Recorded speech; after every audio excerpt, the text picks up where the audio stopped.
Halol GIDC transport ગોડાઉનમાંથી યુવકના મૃતદેહનો પોલીસે ભેદ ઉકેલી નાખ્યો।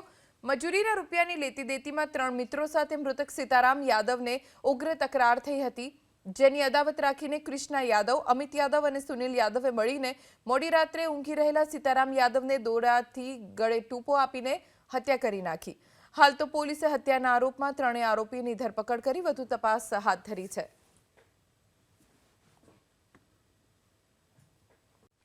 હાલોલ જીઆઈડીસી ટ્રાન્સપોર્ટ ગોડાઉનમાંથી યુવકના મૃતદેહનો પોલીસે ભેદ ઉકેલી નાખ્યો।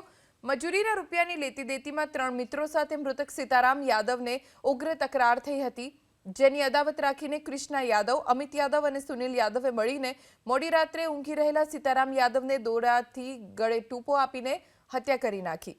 હાલ તો પોલીસે હત્યાના આરોપમાં 3 આરોપીની ધરપકડ કરી વધુ તપાસ હાથ ધરી છે।